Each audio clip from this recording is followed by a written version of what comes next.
So 67% have given it as Harvey Feigenbaum, 17% Edler, 17% as Hatley, and zero Otto and Nanda. So you don't know the correct answer?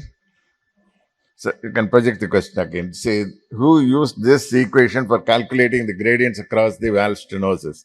This is the what is called the modified Bernoulli equation, which uses only the convective acceleration for calculating the gradient across two chambers. So if you say this is left ventricle, this is aorta in a patient with aortic stenosis, the gradient is given by 4 into peak velocity square. So that's a simplified modified Bernoulli equation.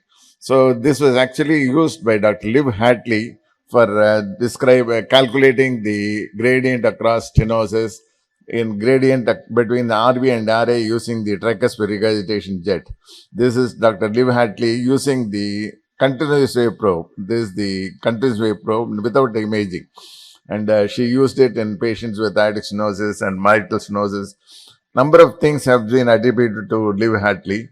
She is the one who described this calculation of the gradients. She is the one who described the pressure half-time method for measuring the mitral stenosis. And she, when she was working in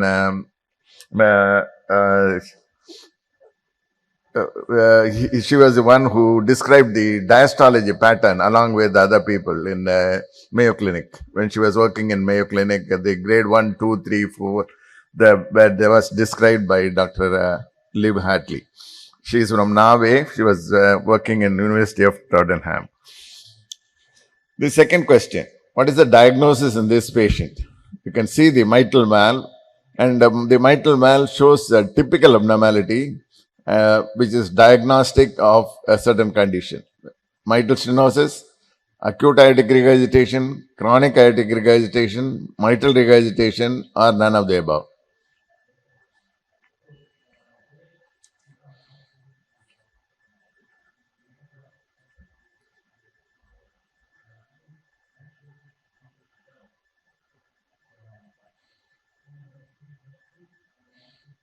Actually, I was happy when I saw the 100% acute aortic regurgitation. Now, few people have answered it as mitral stenosis.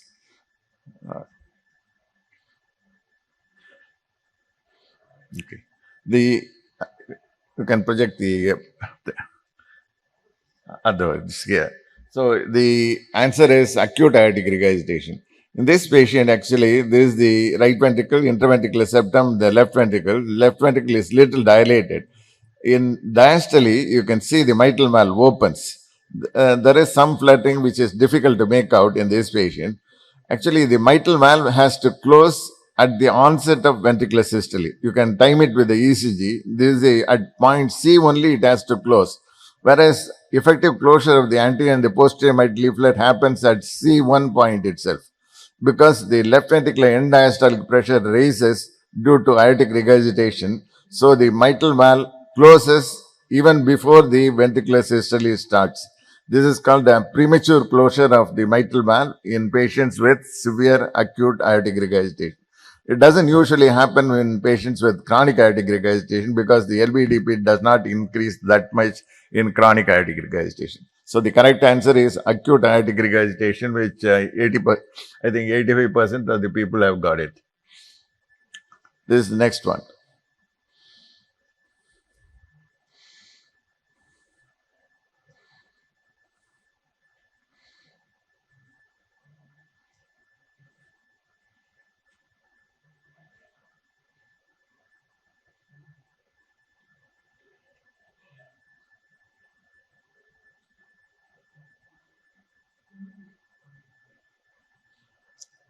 You can vote. No.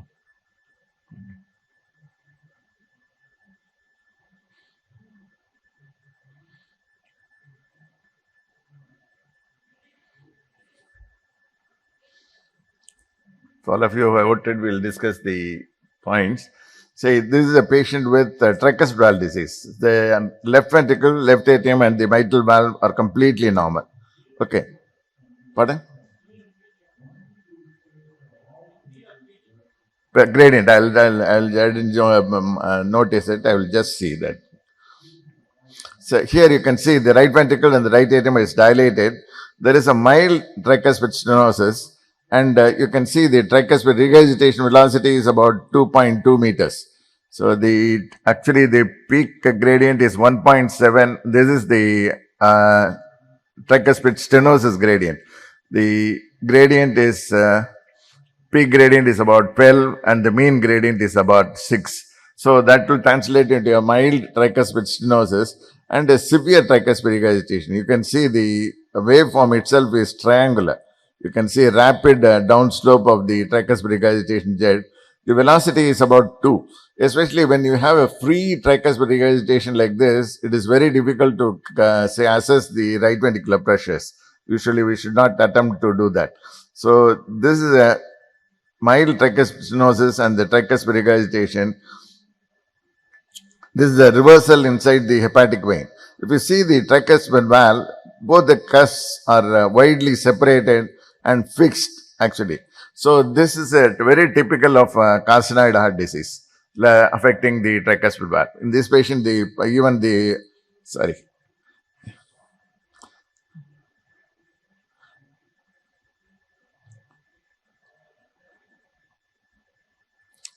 this patient, even the pulmonary valve was affected, but I have not shown the pulmonary valve. So I think maximum number of people have got the answer correct. And this is a difficult case. This is a rare case. You can see this is actually a child. You can see short axis view. There is a huge cystic shadow with autocartars filled inside. And this short axis view gives you the diagnosis.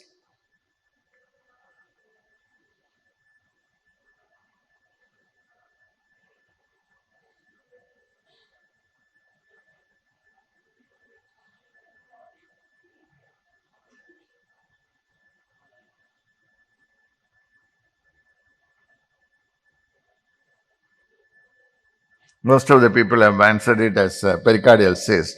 Here you can see the pericardial cyst should not show a swirling pattern because say if there is a swirling inside the autocontrast is moving, it should be connected to one of the flows occurring inside from the heart.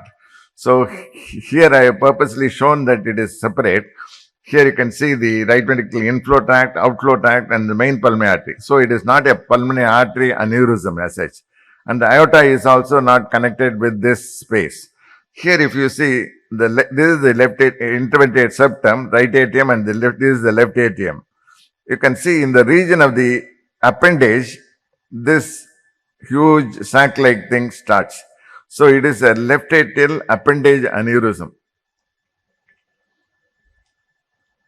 It's a large left atrial appendage aneurysm. Of course, this case we diagnosed it when we saw the patient. The first case of left atrial appendage aneurysm, when Dr. Solomon Victor sent the case, the patient had a stroke and then she was referred. We diagnosed it as a pericardial cyst. He referred it back saying that it should be connected with the heart because there was a stroke which was originating from the thing. And then we did the transesophageal echo and diagnosed it as the left atrial appendage aneurysm.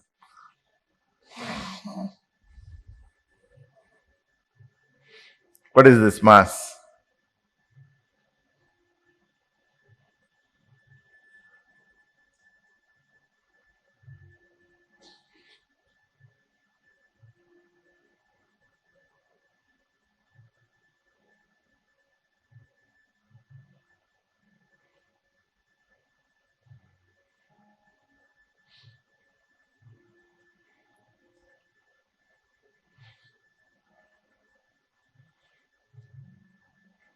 If you're ready, you can vote.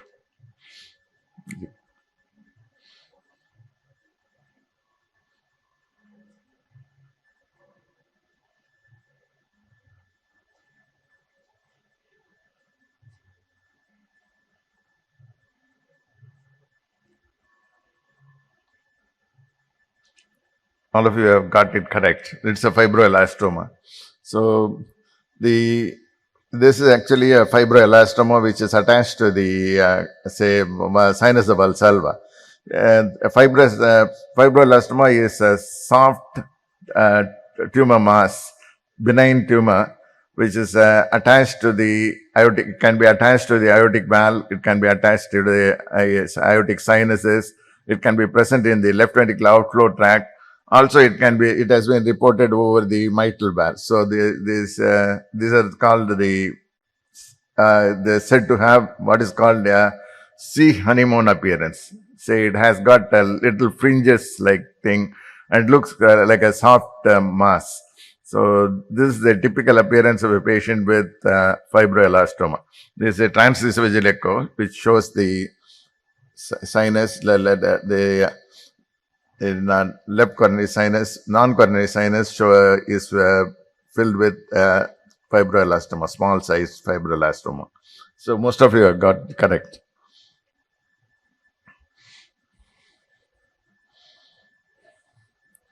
This you have to diagnose this condition also.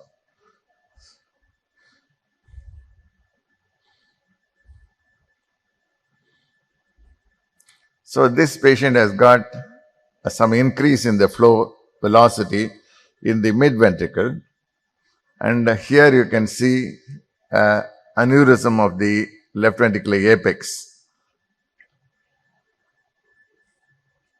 The question is, there is a gradient present here in the mid-ventricular gradient. It has got certain typical shape, and it has got typical timings also.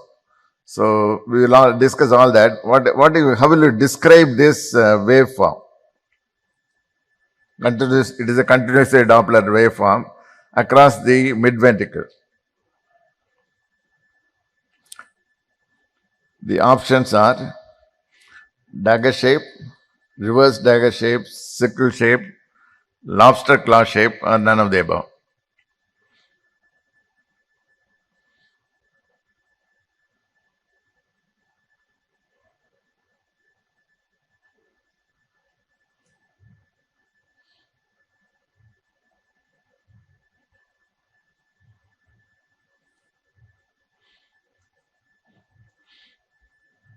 Although we can accept it has got somewhat like looks like a dagger. The answer is lobster claw appearance. Okay, this is what is called the lobster claw appearance. Actually, if you see the lobster claw, it is actually again it's reverse lobster claw. The pattern timing is little different. You can see here. Say if you see here in early systole, there is a flow from the left ventricle across the mid-ventricular obstruction.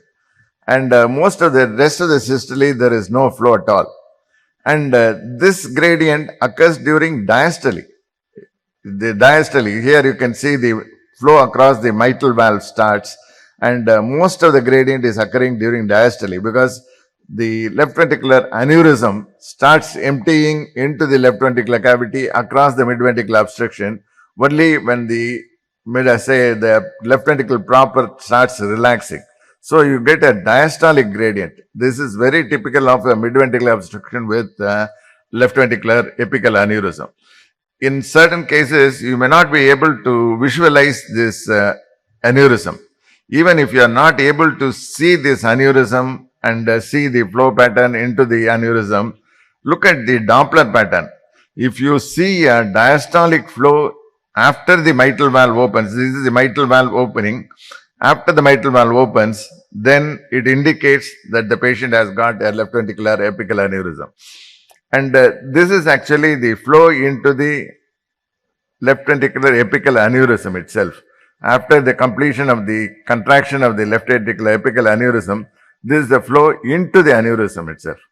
This is the flow into the left ventricular cavity proper, and this is the flow into the left ventricular apical aneurysm. This is the lobster claw. So actually it should be the other way. So this is what is called the lobster claw appearance, which they have described. And this shows the timing with the color Doppler also, the M mode color Doppler. The seventh question. What is this wave? You get one wave, another wave, another wave. There are three waves in the LA outflow Doppler. Pulse Doppler across the LA outflow. What is this wave? Is it E wave, E prime wave, A wave, M wave, L wave?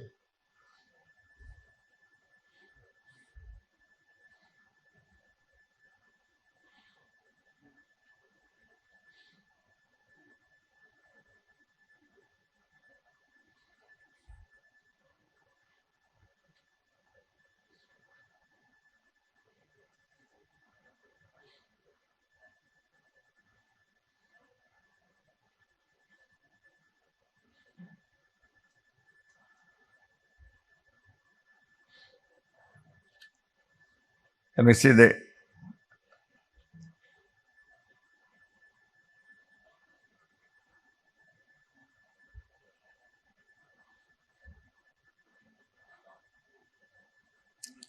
that's okay.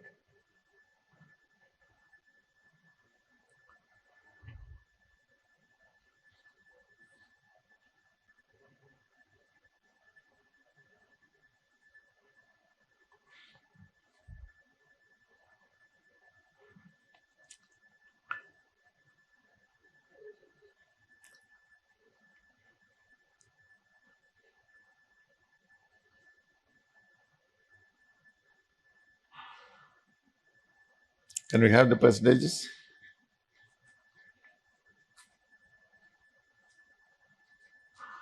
Not yet answered. Okay, good.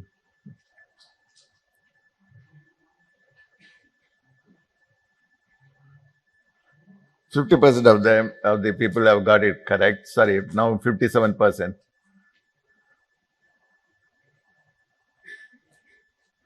More people are answering. So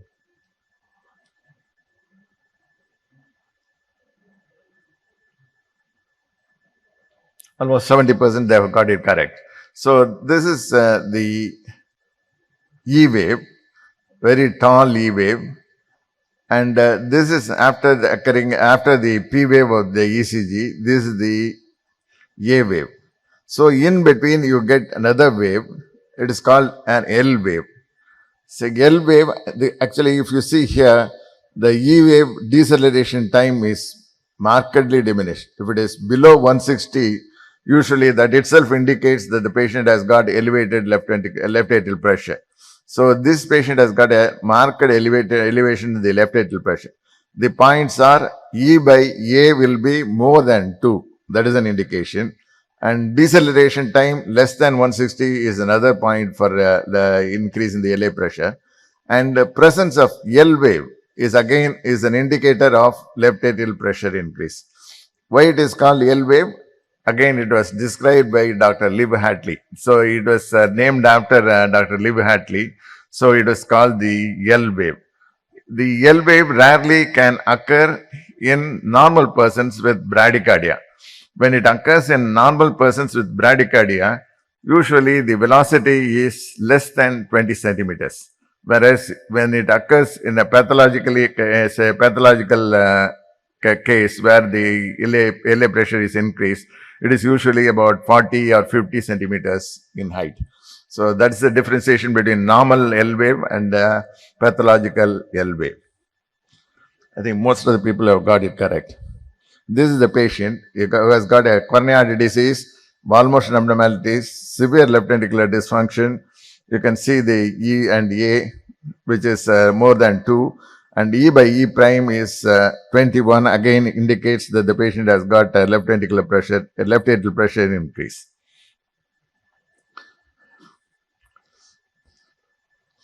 So this is the two-dimensional cardiogram. I am showing only the apical views. Apical 4-chamber view, apical 2-chamber view, and the apical long axis view. There are some wall motion abnormalities which are present in this patient. Can you tell me what is the cause of this wall motion abnormalities? The options are dilated cardiomyopathy, anterior wall myocardial infarction, stress cardiomyopathy, myocarditis, or none of the above.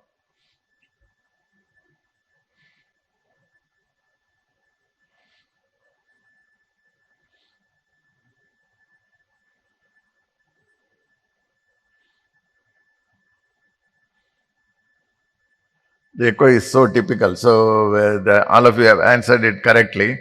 So it is a case of stress cardiomyopathy or the Takotsubo cardiomyopathy, where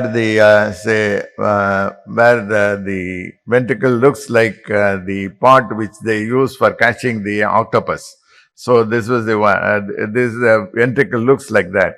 The typical pattern is the basal portion of the ventricle is contracting normally or even little more vigorously, whereas the lower two-thirds of the left ventricle and the left ventricular apex are akinetic. Here you can see the lower two-thirds of the interventricular septum, the lateral wall, and the say left ventricular apex. The difference between anterior wall myocardial infarction and stress cardiomyopathy is myocardial infarction usually pertains to the distribution of the coronary arteries. Here it doesn't follow any distribution of the coronary arteries. You can see the region which is supplied by the anterior wall, the LAD, and also circumflex and RCA are affected in this wall motion abnormalities. So it doesn't conform to the wall motion abnormalities which are present with acute myocardial infarction, anterior wall or inferior wall typical. So this is the typical Takotsubo cardiomyopathy in a patient with some, usually it occurs commonly in women, usually after a stress. It has been described even after anesthesia, etc. Even after a stroke, anesthesia, or sudden loss of loved ones, etc.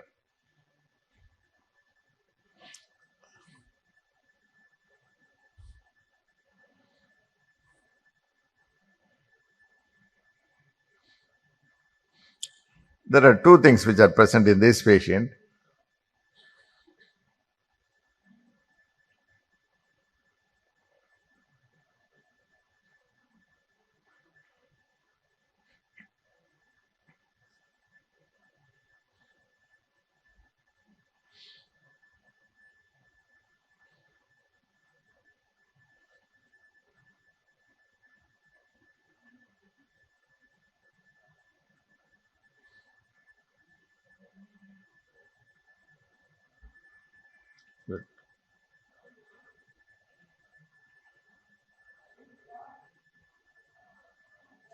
Most of you have got it correct, that 89%.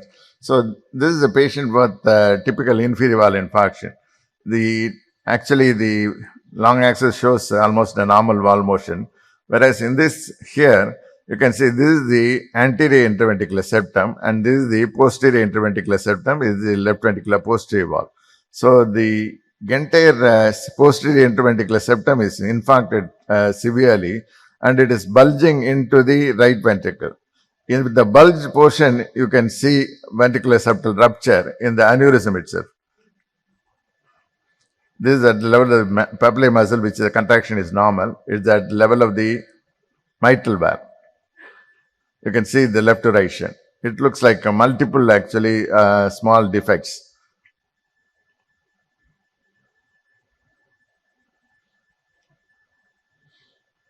This case, actually, one of our surgeons, Dr. Sukumar, he operated on this patient successfully and the patient survived. This is a aneurysm involving the posterior interventricular septum with ventricular septal rupture. What are the findings which are present in this echo?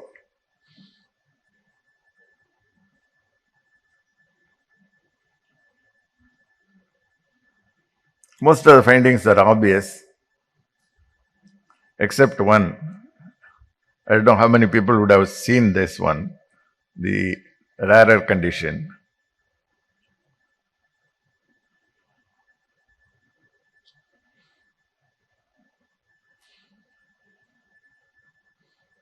So when you ask all of the above, usually it will be like all of the above will be correct. Okay. So this patient has got a severe left ventricular dysfunction. You can see autocontrast inside. The contraction is global hypokinetic contraction of the left ventricle. Even the right ventricular contraction is also diminished in this patient. Okay. So this patient has got an echo-free space behind here. And this is aorta. The space is behind the aorta. So it is left pleural effusion, and it's not a pericardial effusion. There may be a thin layer of pericardial effusion, but the prominent one is the left pleural effusion. And the short axis view, you can see this mitral valve. It looks like a spectacle which we wear. So this is the double orifice mitral valve with the raphe here. And the left ventricle shows autocontrast and a thrombus inside the left ventricular apex. So this patient has got multiple interesting echocardiographic findings. That's why I showed this one. So the answer is all of the above. This is a little difficult one. What is this abnormal flow which is present inside the interventricular septum?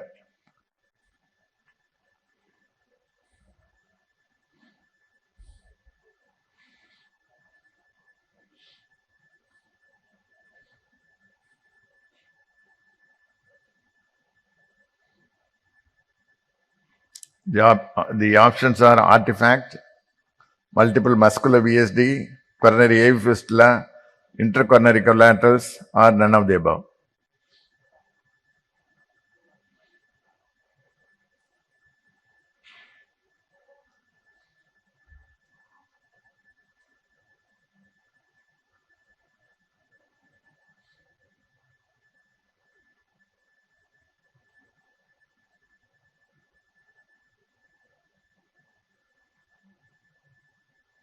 %, have got it correct. These are intercoronary collaterals. So you can see this flow inside the interventricular septum.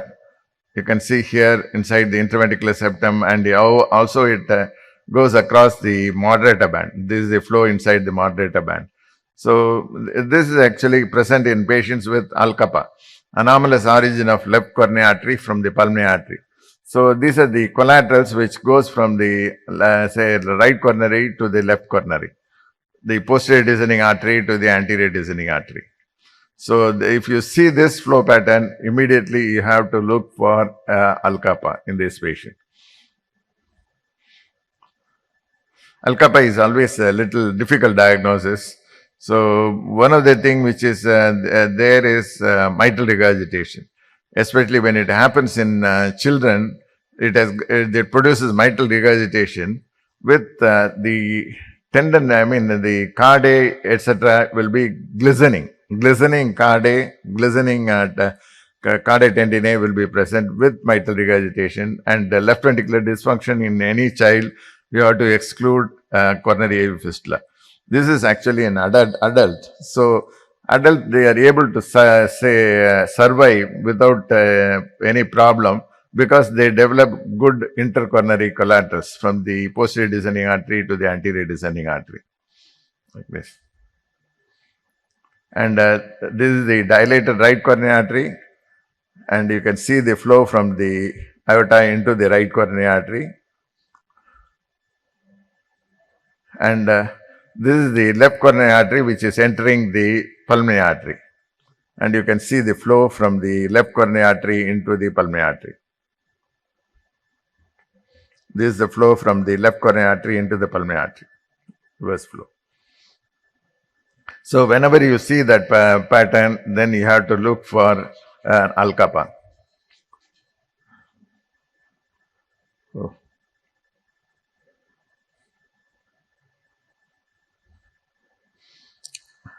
Sorry, that clip was not running, so you can answer from this. What is the diagnosis in this patient? Say the options are COPD, congestive pericarditis, restrictive cardiomyopathy, effusive congestive pericarditis, or none of the above. I will again play this one.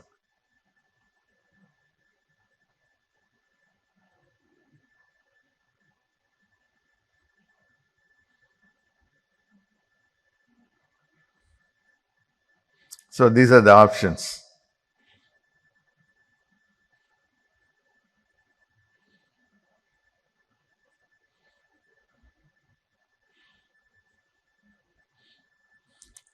So 90% have answered it correctly. So this is actually the IVS, which shows a sudden from the right ventricle to the left ventricle, the septal shudder, which has been described in patients with constrictive pericarditis. Actually, the septal shudder consists of two portions. Actually, this one is a respirophasic one. So that is, during inspiration, the right ventricular cavity increases in dimension. The left ventricular cavity decreases in dimension during inspiration, and the opposite happens during expiration. So this movement occurs in once in 3 or 4 beats like that.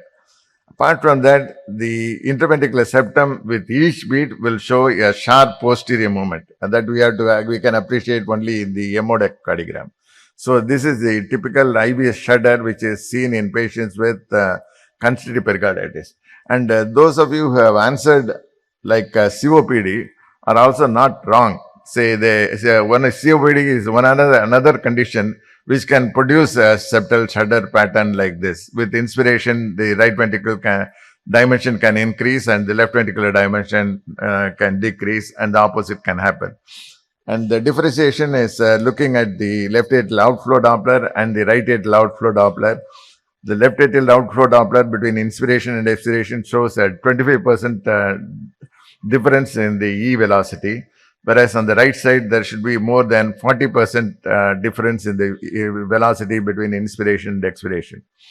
And this is what is called the annular paradox, where the E velocity in the septal annulus is normal. Because of that, the E by E prime is normal, even though the left atrial pressure is increased. So the left atrial pressure is increased with normal E by E prime. That is called the annular paradox. And the annular reverses. Normally, the E velocity in the lateral mitral annulus is larger than the medial mitral annulus. Here it is reversed. The medial mitral annulus E velocity is larger than the lateral one.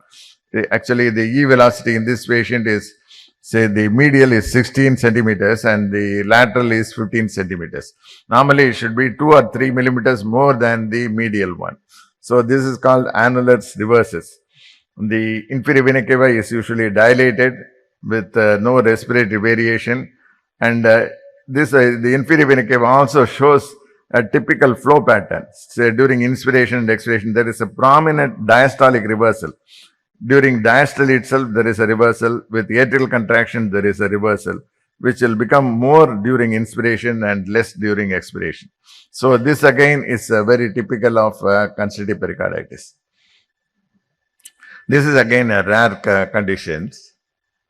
This patient, I can tell you, this patient has got situs solitus abdominis, levocardia, left-sided heart with the normal situs abdominis. And we are doing a contrast echo.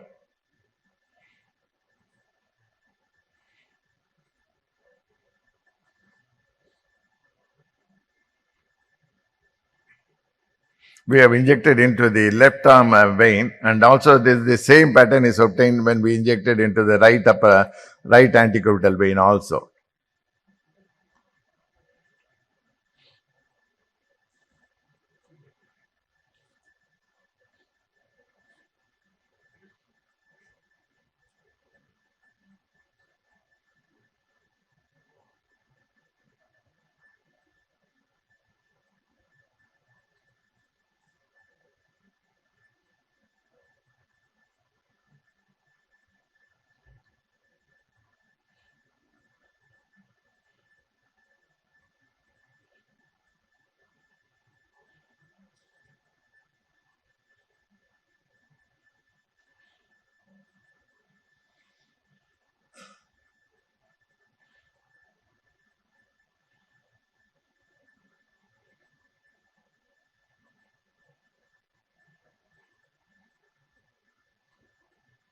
You shouldn't be answering pulmonary fistula, because in pulmonary fistula, the contrast will come to the right atrium, right ventricle. After 2 or 3 beats gap, it will appear in the left atrium and left ventricle. So it should first appear in the right atrium and right ventricle in pulmonary fistula. So it cannot be a pulmonary fistula. So here you can see, as soon as we inject, it appears inside the left atrium and the left ventricle. So the veins are draining abnormally into the left atrium. So this is a superior vena cava connection to the left atrium, SVC to left atrial connection. Even say sometimes only the left may be connected or right may be connected or both may be connected. In this patient, the entire SVC flow was going into the left atrium here. So the correct answer is SVC connection to the left atrium. If it is a left SVC connecting to the coronary sinus, it will not appear inside the left atrium. Here it has to go to the right atrium first. Left SVC connecting to the coronary sinus usually enters the right atrium. So the right atrium should get opacified first in a patient with the left SVC connection to the coronary sinus. So it is not pulmonary fistula, it is not left SVC connection to coronary sinus. Atrial septal defect, again, usual atrial septal defect, RAR should be opacified first. So it is SVC connection to the left atrium. Usually it is associated with a small atrial septal defect, SVC type of atrial septal defect usually, and this has to be actually rerouted. Actually, the first case of SVC connection to LA we saw after a surgery. So in a patient with SVC type of ASD, the surgeon committed the SVC to the left atrium. Instead of committing the SVC to the right atrium, he connected it wrongly and the patient was cyanosed and he was comfortable in the post-operative period. So they left him off. And the patient came to us, what is the cause of cyanosis? Then we did a contrast echo. Immediately we were able to see the SVC connection to the left atrium. That was a case of ASD, SVC type, where the surgeon connected the SVC to the left atrium.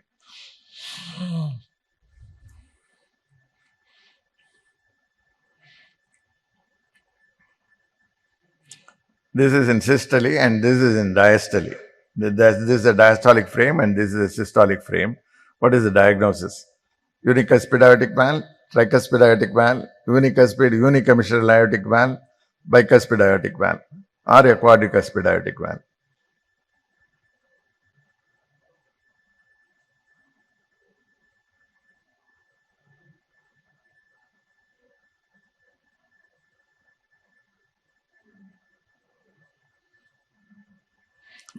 Say, why do you answer unicuspid unicommissural? Okay. There is a single commissure, okay.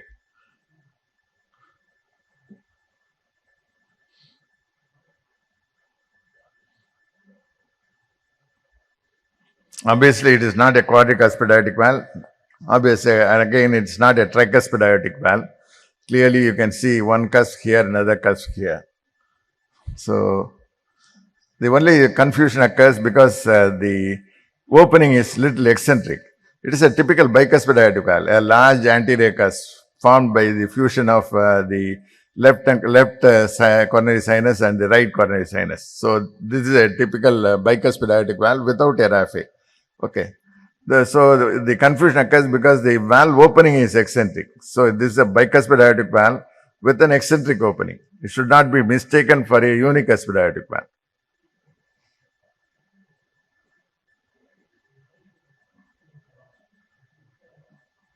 Okay.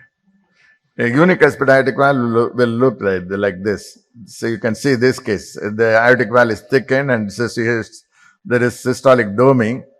You can see severe aortic stenosis. This is the typical unicuspid aortic valve. I don't know whether I will be able to freeze it in systole, but you can see this is eccentric. There is no commissure at all. So this is the typical unicuspid aortic valve. This is a typical unicuspid unicommissural valve. I have not seen unicuspid acommissural valve. I don't know how it will look also in the echo. Here you can see in diastole this is the eccentric closure, and in diastole you can see a partial raphe here, and this is the long axis view in the patient with bicuspid aortic valve with a severe aortic stenosis. There is a mass here. What is the diagnosis for this mass?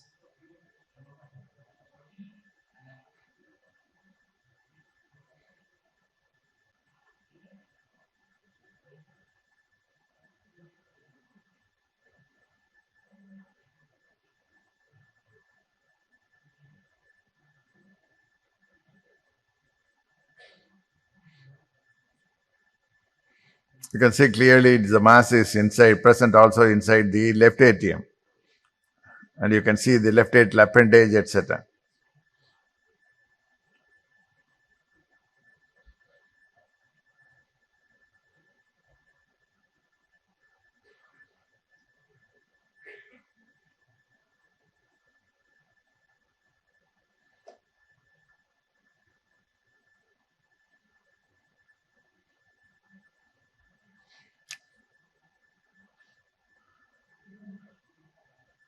I don't know why you have, most of the people have picked up left atrial thrombus and all.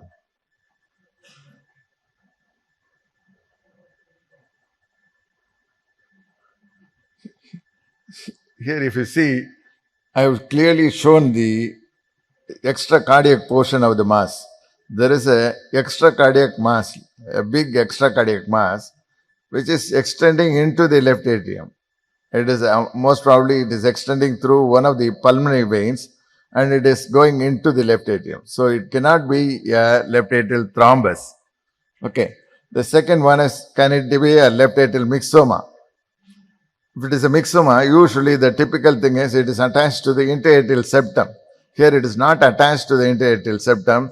You can see it is coming from here like this, most probably through the left superior or the inferior pulmonary veins. It is coming through the veins. This is a patient with CA breast with secondaries inside the lungs, and the lung secondaries were invading the pulmonary vein and it was extending. You can see this is the aorta, and you can see masses near the aorta also here, a large mass here.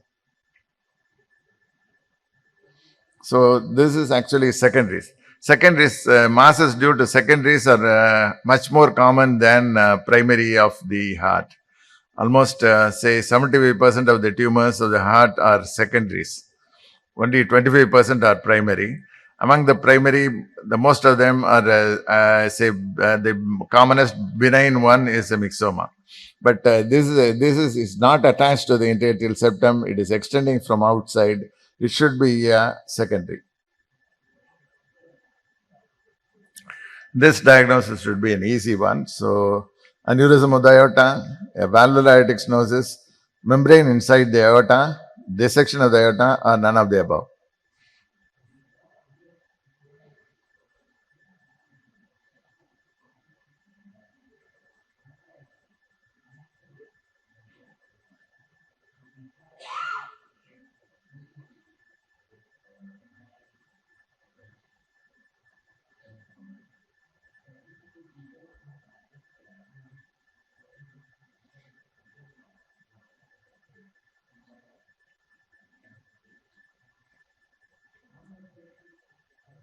You want to see the clip again, or even it's not voting, it's not coming up.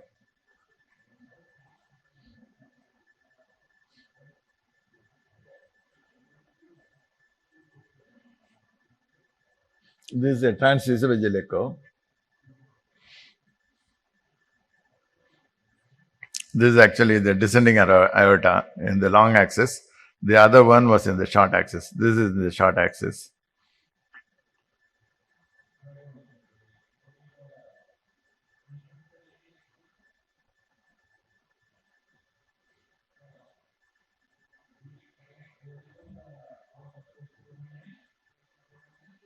Most of you have got correct, 69%. It's a typical dissection of the aorta.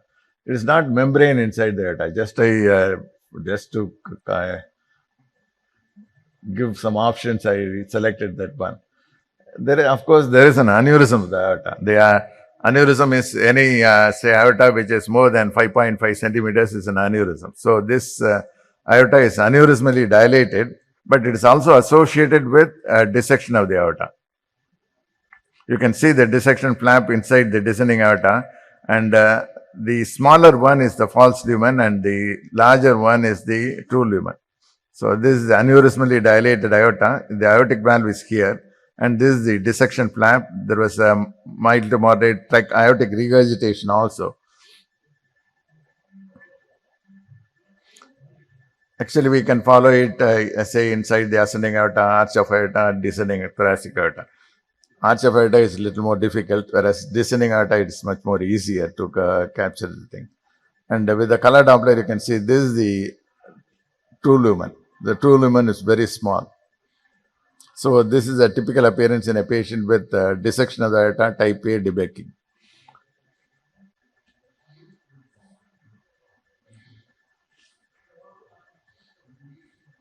This patient actually has got a complete heart block. So that's why the rhythm is little slow. There is a mass over the interatrial septum.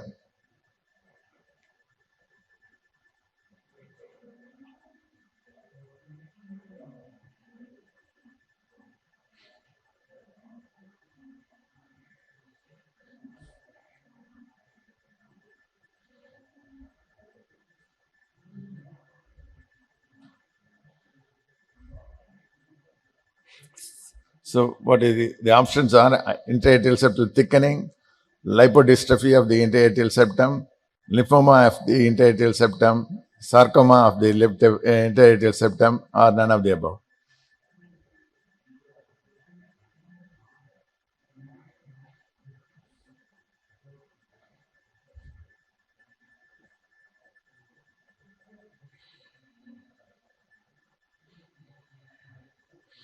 The almost 50% of the people have got it correct. 47% have got it correct. So this is a typical appearance in a patient with lipodystrophy of the interatrial, affecting the interatrial septum.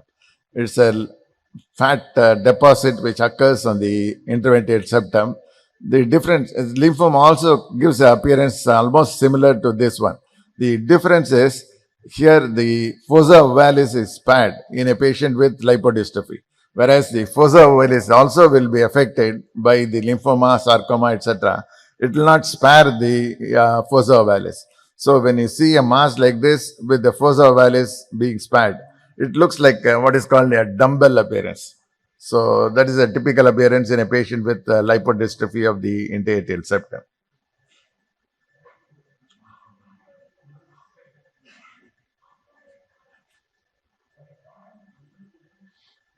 This is not running. The clip is not running. We'll see. So this is a dilated inferior vena cava, and this actually is the indentation due to the aortic contraction, whereas there is no difference in the size of the inferior vena cava during inspiration and expiration. So when the aorta is dilated and there is no respiratory variation, what will be the pressure?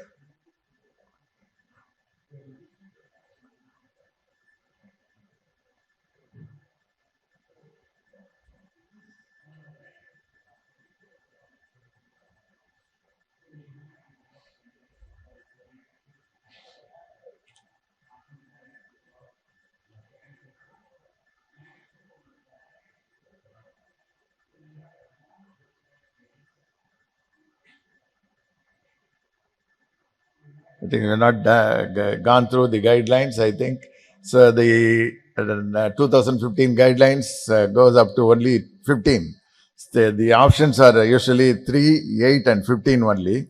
There is we cannot diagnose 20, even though the pressure may be 20. There are some indirect indicators and all that. So here the pressure is 15 millimeters. The right atrial pressure is likely to be anywhere between 10 to 20 millimeters when the IVC is dilated and not showing any respiratory variation. So we should select 15 millimeters as the right atrial pressure when we are calculating the right ventricular pressure or the pulmonary artery pressure. Okay. So when the IVC is normal in size and showing more than 50% variation, then we should give a score of 3 millimeters. The pressure is between 0 to 5 and we should add 3 millimeters. If it is not fitting into 3 or 15, then you should add 8 millimeters. For 20, there is no criteria. Maybe if you see the markedly dilated IVC with a lot of auto contrast, etc., then you may think about, say, very high right atrial pressure. So this is the IVC is dilated, compressibility index is less than 10% on inspiration or less than 50% with sniff. the RA pressure is about 10 to 20 millimeters. We should add 15 millimeters for the right atrial pressure. IVC is normal and the compressibility index is more than 50. The right atrial pressure is 0 to 5, and we should add 3 millimeters for the right atrial pressure. If it is not fitting into any of these two group, then you should add 8. The right atrial pressure is about 5 to 10 centimeters of mercury. All of you know this is the strain pattern, the polar map, the spectral tracking strain pattern. So even though regional strain should not be taken into account for diagnosis, there are certain conditions in which it is very typical, and we can make some conclusion from the strain. So actually the peak longitudinal strain in this patient is about 9.2 peak longitudinal strain, and this has got a certain pattern which fits into a certain pattern, and we may call it as an amyloidosis, hypertensive heart disease, hypertrophic obstructive cardiomyopathy, athlete's heart, or dilated cardiomyopathy.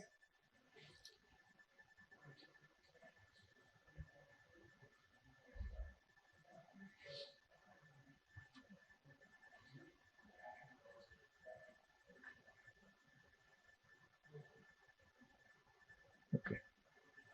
90% have answered it correctly. So athlete's heart, the strain pattern should be normal. So if you see left ventricular hypertrophy, the differentiation between pathological hypertrophy and athlete's heart is the athlete's heart, the strain pattern should be completely normal. Whereas if it is hypertension induced LVH or in LVH due to hypertrophic obstructive cardiomyopathy or any other condition, the strain pattern will be abnormal. So in this patient has got what is called the apical sparing pattern, or cherry on top of an ice cream pattern, which is typical for amyloidosis. That is, in the apical segments, the strain is normal, whereas the midventricular and the basal portion, the strain is markedly diminished. So this pattern is supposed to be indicative of amyloidosis. But the thing is, it has been described in other conditions also. Sometimes we do see it in patients with, rarely with systemic hypertension, and sometimes in patients with left ventricular hypertrophy due to aortic stenosis, we can see rarely. But whenever you see this pattern, you should immediately strike your mind, are we dealing with an amyloidosis? So this is the patient's two-dimensional echocardiogram, which shows significant left ventricular hypertrophy with normal left ventricular function. The ejection fraction is normal in this patient. And if you see the LA outflow Doppler, it is typical of a restrictive pattern. So you can see a tall E and a small a. And this is a pulmonary venous flow pattern, very small S wave and a big diastolic wave. And the tissue Doppler showing markedly diminished E velocity. And the tissue, the tricuspid regurgitation velocity is just about 2.8 meters per second. So all these indicates that the patient has got a type 3 restrictive pattern with an elevated left atrial pressure. And this is the peak longitudinal strain, which is 8.2 this patient, and the cherry on top of the ice cream pattern. If you are not sure about this cherry on top of the ice cream pattern, we can do a mathematical calculation itself. You add up all the basal longitudinal strain and midventricular longitudinal strain. Calculate also measure average the apical longitudinal strain also. So the apical longitudinal strain average divided by the average of basal and midventricular segments, if it is less than if it is less than 1.0, it is indicative of amyloidosis.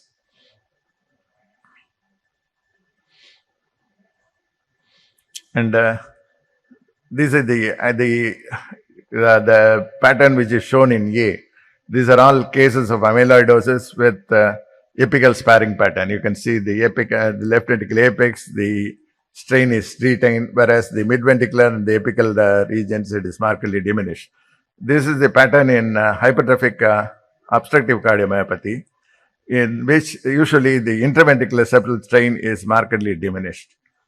And this is left ventricular hypertrophy due to aortic stenosis or even hypertensive heart disease, where all the segments are affected.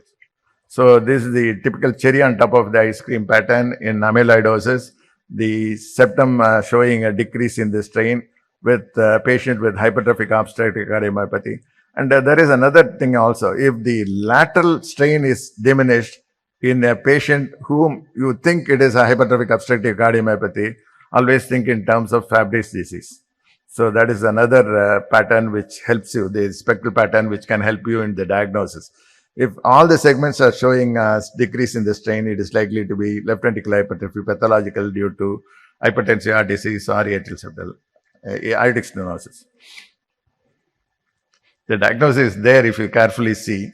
Say, what is this view? How did they obtain this view? So this is the interatrial septum, which is showing arched movement.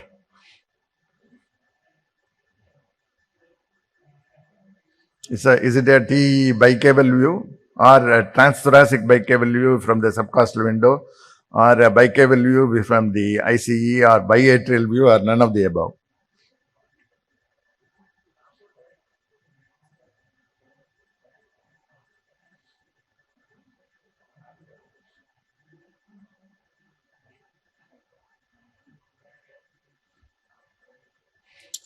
To call it as a bicaval view, we are not seeing, even though we are given it as an option, we are not seeing the superior vena cava or the inferior vena cava at all.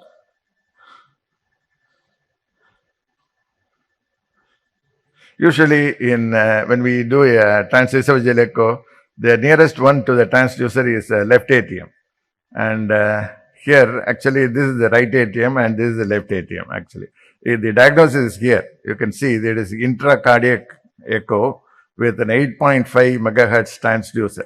It is an intracardiac echo from the right atrium. The transducer is inside the right atrium, and we are getting a section of the interatrial septum and the left atrium. So this is an ice showing a biatrial view. We are not seeing the cava at all.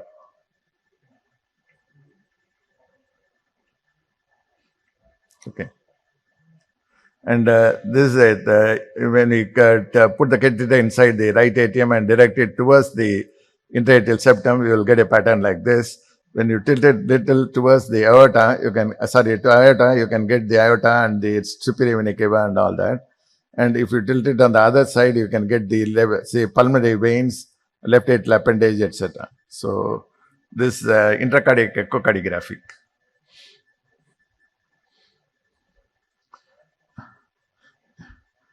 It's a St. Jude valve. One disc is moving, another disc is not moving. What is it likely to be due to? Thrombosis, pannus, strut fracture, vegetation, or none of the above? This is a three-dimensional echocardiogram.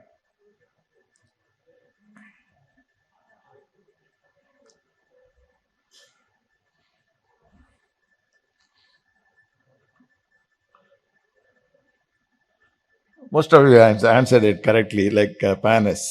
I don't know how. Actually, it's a little more difficult. There is some indication it may be a pannus. I don't know whether it is absolutely correct one. So this is actually a case of pannus. We are not able to see any vegetation. Here you can see the surface is smooth and all that. Not any vegetation on this side. Maybe on the other side we are not seeing at all. The only other difference is why it may be a pannus is, look at this one. So this is a normally opening St. Jude valve. You can see the sutures here clearly, and the plugets and the sutures can be clearly seen over the suture ring, whereas you are not able to see the sutures at all here. Usually it is a pannus. Usually it becomes because it's an increased fibrotic tissue which happens in patients with pannus.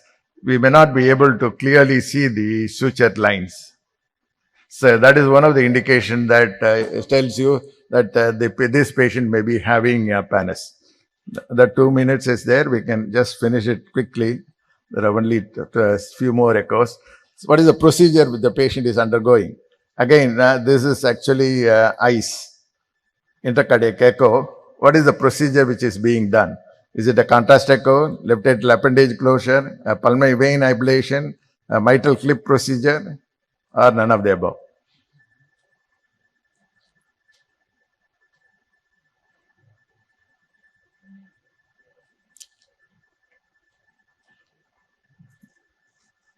Yes. 50% of the people have answered it correctly. It is a pulmonary vein ablation. You can see the rhythm itself. It's a left atrial, atrial fibrillation. So this is a patient with atrial fibrillation. They are trying to do a pulmonary vein ablation, which is producing some contrast echoes. It is not a contrast echo actually. It is a contrast echo produced by the ablation of the pulmonary vein itself. So it is a pulmonary vein ablation. There are two questions. We'll finish it. What is this imaging?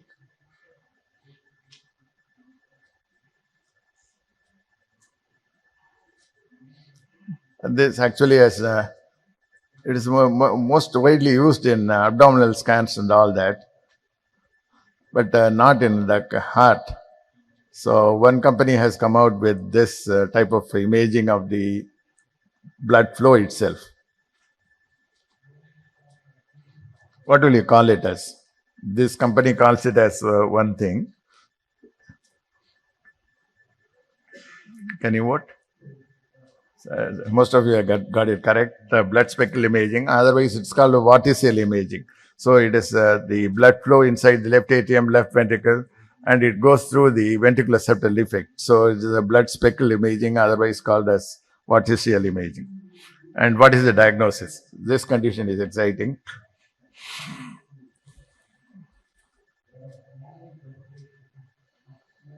This is the last one.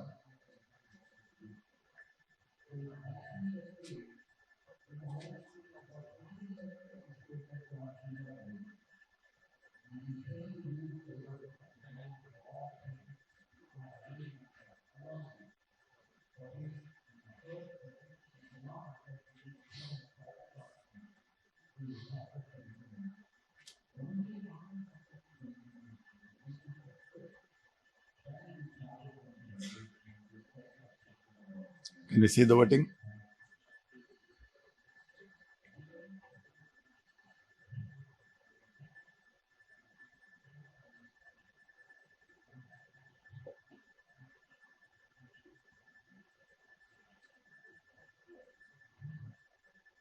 So most of you got it correct. It is a mitral valve aneurysm.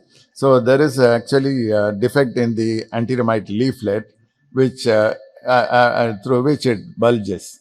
This bulge doesn't communicate again with the left atrium.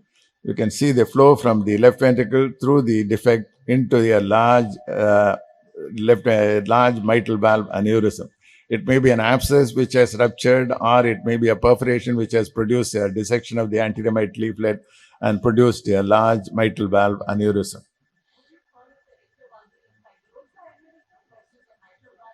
It is a typical mitral valve itself, I thought.